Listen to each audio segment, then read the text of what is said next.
DBT link করার জন্য সরাসরি আপনারা এই ওয়েব পেজে চলে আসবেন।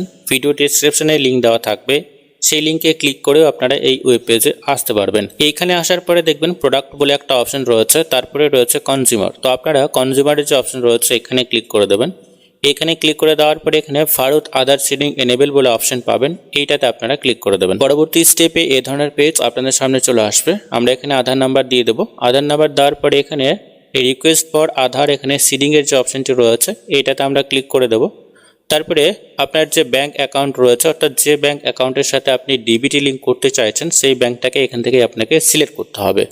সিলেক্ট করে দেওয়ার পরে এখানে সিডিংয়ের যে টাইপ রয়েছে এইটাকে সিলেক্ট করতে হবে। যাদের ক্ষেত্রে ফ্রেশ সিডিং আপনারা করবেন সেক্ষেত্রে অবশ্যই প্রথম যে অপশনটি রয়েছে এটাকে আপনারা চুজ করবেন।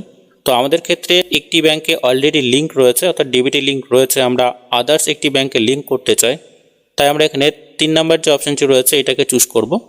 এটাকে চুজ করার পরে এখানে অ্যাকাউন্ট নাম্বার আমাদেরকে সম্পূর্ণ সঠিকভাবে দিতে হবে। তারপরে সেই অ্যাকাউন্ট নাম্বারটা আবারও আমাদেরকে দিতে হবে। তারপরে আমরা এখানে টার্ম এবং কন্ডিশন অ্যাকসেপ্ট করে নেব। অ্যাকসেপ্ট করে নেওয়ার পরে এখানে যে ক্যাপচা রয়েছে, ক্যাপচা আমাদেরকে অবশ্যই এখানে দেখে দেখে ফিল করে দিতে হবে। তারপরে আমরা এখানে প্রসিডে ক্লিক করে দেবো। প্রসিডে ক্লিক করা মাত্রই এই ধরনের টার্ম এবং কন্ডিশনের অপশন চলে আসবে। আপনারা অবশ্যই একদম সম্পূর্ণ নিচের দিকে চলে আসবেন। নিচের দিকে আসার পরে এখানে এগ্রি অ্যান্ড কন্টিনিউ বলে একটা অপশন পাবেন, আপনারা এগ্রি অ্যান্ড কন্টিনিউয়ে ক্লিক করে দেবেন।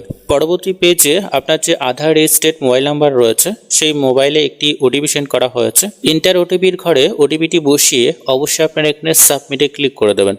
সাবমিটে ক্লিক করা মাত্রই পরবর্তী পেজে আপনাকে নিয়ে যাওয়া হবে। পরবর্তী স্টেপে এই ধরনের পেজ আমাদের সামনে চলে আসবে। তো যাদের ক্ষেত্রে ফ্রেশ আপনারা রেজিস্ট্রেশন করবেন তাদের ক্ষেত্রে কিন্তু এই নোটিফিকেশনটা শো হবে না। আমরা এখানে অলরেডি আমাদের একটি ব্যাংকে ম্যাপ রয়েছে, তার নোটিফিকেশনটা এখানে শো হচ্ছে। আমাদের পাঞ্জাব ন্যাশনাল ব্যাংকে অলরেডি ডিবিটি লিঙ্ক রয়েছে, সেই নোটিফিকেশনটা শো হচ্ছে। তো আমরা এখানে আমাদের যে কানাড়া ব্যাংক রয়েছে সেটাতে ডিবিটি লিঙ্ক করতে চাই, অবশ্যই আমরা এখানে ওকেতে ক্লিক করে দেবো। দেন আমরা এগিয়ে যাব। এই ধরনের পেজ আপনাদের সামনে চলে আসবে এবং এই যে রেফারেন্স নাম্বার এটা অটোমেটিকভাবে এখানে জেনারেট হয়ে গেছে, বা আপনারা অবশ্যই এটাকে স্ক্রিনশটও নিয়ে রাখতে পারেন।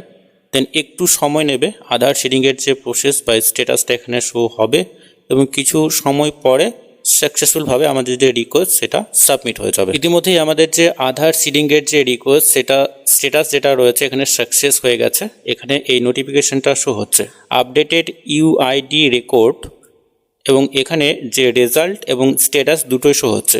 আমাদের রেজাল্টটা এখানে যেটা দেওয়া রয়েছে আপডেটেড ইউআইডি রেকর্ড, অর্থাৎ ইউআইডি রেকর্ডে আপডেট করে দেওয়া হয়েছে, এবং স্ট্যাটাস যেটা শো হচ্ছে এখানে সাকসেসের একটি নোটিফিকেশন বা স্ট্যাটাস এখানে শো হচ্ছে। তো সাথে সাথেই অ্যাপ্লিকেশন বা সাথে সাথে যদি ম্যাপ হয়ে যায় তাহলে এখান থেকে আপনারা চেক করতে পারবেন। যে রিকোয়েস্টটা আমরা করলাম যেটা সাকসেসফুলভাবে আমাদের রিকোয়েস্ট সাবমিট হয়েছে, আমরা অবশ্যই রিচেক করে নেব। এখানে আপনারা ক্লিক করবেন। এখানে ক্লিক করার পরে এখানে প্রথম যে অপশন রয়েছে আধার সেটিং, তারপরে রয়েছে চেক ইউর সার্ভিস স্ট্যাটাস, এখানে ক্লিক করে আপনারা সেই সার্ভিসের যে স্ট্যাটাস চেক করতে পারবেন। তারপরে ম্যাপ হয়েছে কি না সেই স্ট্যাটাসটা আপনারা এখানে ক্লিক করেও চেক করে নিতে পারবেন। তো আমরা এখানে সার্ভিসের যে স্ট্যাটাস এটা চেক করে নেব। আমরা সিডিংয়ের জন্য রিকোয়েস্ট করেছি, এটাকে সিলেক্ট করব। আমরা এখানে আজকে অ্যাপ্লিকেশনটি করেছি, অবশ্যই আমরা এই ডেটটাকে চুজ করব। এখানে আমরা মুভমেন্টটাকে অর্থাৎ সিডিংয়ের যে টাইপ সেটা সিলেক্ট করব। তারপরে এখানে আমরা আধার সেটিং স্ট্যাটাস এটাতে ক্লিক করব, ক্যাপচা দিয়ে দেবো। তারপরে আমরা নিচের দিকে চলে আসবো। এখানে চেক স্ট্যাটাসে ক্লিক করা মাত্রই আমাদের স্ট্যাটাসটা এখানে শো হবে। পরবর্তী স্টেপে এই ধরনের একটি অ্যালার্ট শো হচ্ছে।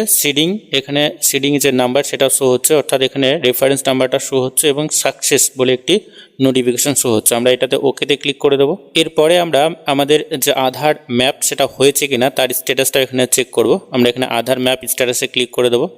আধার নাম্বার দিতে হবে, ক্যাপচা দিয়ে আমরা এখানে চেক স্ট্যাটাসে ক্লিক করব। তারপরে আধার রেজিস্টার্ড মোবাইল নাম্বারে একটি ওটিপি সেন্ড করা হবে। ওটিপি দেওয়ার পরে আমরা এখানে সাবমিটে ক্লিক করে দেবো। সাবমিটে ক্লিক করা মাত্রই এই ধরনের পেজ আপনাদের সামনে চলে আসবে। এইখানে আমাদের যে ম্যাপ সেটা কিন্তু সাথে সাথেই হয়ে গেছে। এই ধরনের নোটিফিকেশন বা এসএমএস আপনারা আপনাদের যে ব্যাংক অ্যাকাউন্টের সাথে যে মোবাইল নাম্বার লিঙ্ক রয়েছে সেখানেও কিন্তু একটি এসএমএস আপনারা পেয়ে যাবেন। এখানে আমাদের যে আধার নাম্বার সেটা এখানে শো হচ্ছে। তারপরে ম্যাপিং যে স্ট্যাটাস ডিবিটি এনেবল হয়ে গেছে আমাদের কানাড়া ব্যাংকের সাথে, এবং লাস্ট আপডেট যে ডেট সেটাও এখানে শো হচ্ছে।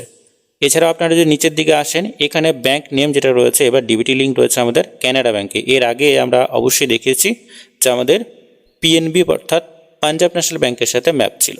আজকের এই ভিডিওর মাধ্যমে এইটুকুই। যারা আপনারা চাইছেন সাথে সাথেই আপনারা আপনাদের অ্যাকাউন্টের সাথে ডিবিটি লিঙ্ক করিয়ে নিতে পারবেন, কোনোরকম কোনো ব্রাঞ্চ ভিজিট ছাড়াই আপনারা এনপিসিআইয়ের যে অফিসিয়ালি ওয়েব পেজ রয়েছে অবশ্যই এনপিসিআই এর অফিসিয়ালি ওয়েব পেজে এসেই আপনারা এই রিকোয়েস্টটি করতে পারবেন।